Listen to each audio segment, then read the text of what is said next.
রাসূল করিম সাল্লাল্লাহু আলাইহি ওয়াসাল্লাম নিজে এতিম ছিলেন, আর এতিমের প্রতি তার এত দরদ ছিল, একবার তিনি ঈদের দিকে নামাজ পড়ার জন্য যাচ্ছেন। প্রতিমধ্যে দেখেন একটা বাচ্চা ছেলে কাঁদতেছে। এই রাস্তায় কত মানুষ গেল, কেউ দাঁড়ালো না থমকে, বাচ্চার ক্রন্দন কাউকে থামাইতে পারল না। কিন্তু বিশ্ব নবী, দয়ার নবী রাহমাতুল লিল আলামিন বাচ্চার কান্না দেখে পাও বাড়াতে পারলেন না। নবীজি দাঁড়ায় গেলেন, জিজ্ঞেস করেন, ও বাচ্চা, ঈদের দিনে কাঁদো কেন? ঈদের দিনে তো কাঁদতে নাই।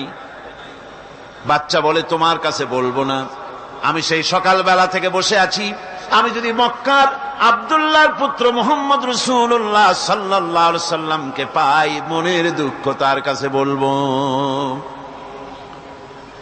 বিশ্ব নবী জমিনের উপরে বসে পড়লেন, বাচ্চারে কোলের উপরে উঠায় বলেন, বাচ্চা বলো কি তোমার দুঃখ?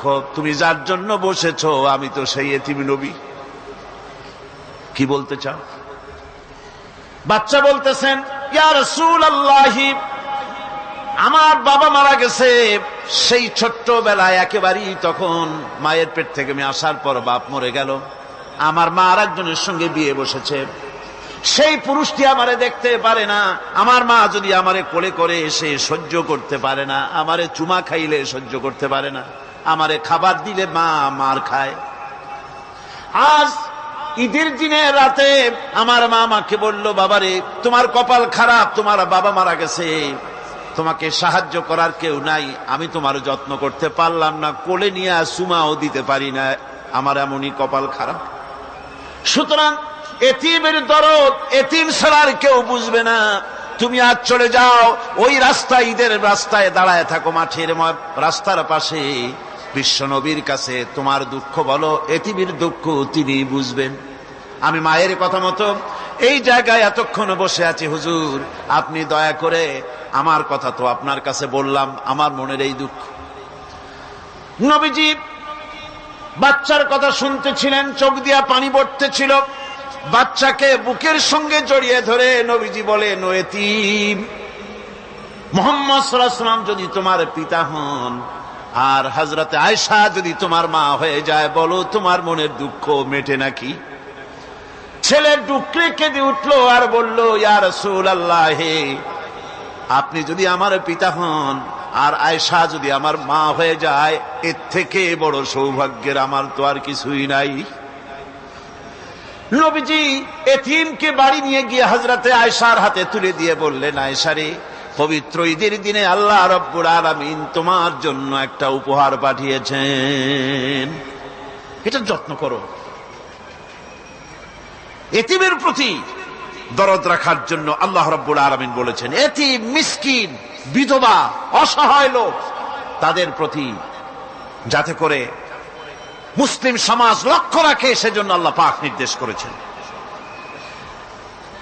বুখারী এবং মুসলিম শরীফের হাদিসে এসেছে, আস-সাই আলাল আরমালাত ওয়াল মিসকিন কাস-সাই ফি সাবিলিল্লাহ। বিধবাদের জন্য, মিসকিনের জন্য কেউ যদি কোনো উদ্যোগ গ্রহণ করে, কেউ কোনো সাহায্য দেয়, জিহাদের ময়দানে জিহাদ করে আল্লাহর রাস্তায় যে সওয়াব পাওয়া যায়, যে মর্যাদা পাওয়া যায় আল্লাহর কাছে, এতিম, মিসকিন, বিধবাকে সাহায্য করলে সেই সওয়াব আল্লাহ রাব্বুল আলামিন আমলনামায় দিয়ে দেন।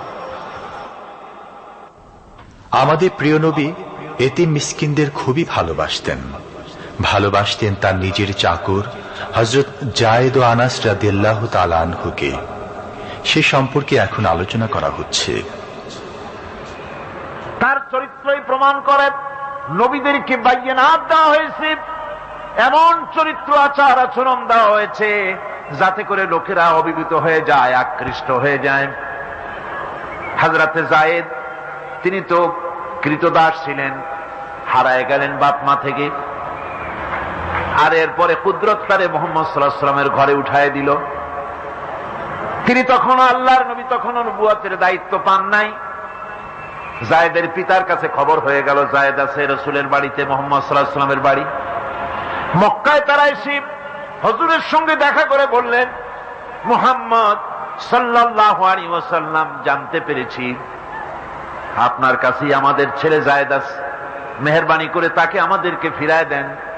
হুজুর বলেন, জায়েদ যদি তোমাদেরকে চিনতে পারে আর যদি যেতে চায়, আমার পক্ষ থেকে কোনো আপত্তি নাই, অবশ্যই যাবে। তবে জায়েদ যদি যেতে না চায়, আমি এমন লোক নই যে কেউ আমার কাছে থাকতে চাইলে আমি জোর করে তাকে ঠেলেও দিতে পারি না, আমি তেমন লোক নই। পিতা বললেন, আপনি অবশ্যই যুক্তিপূর্ণ কথা বলেছেন। হযরতে জায়েদ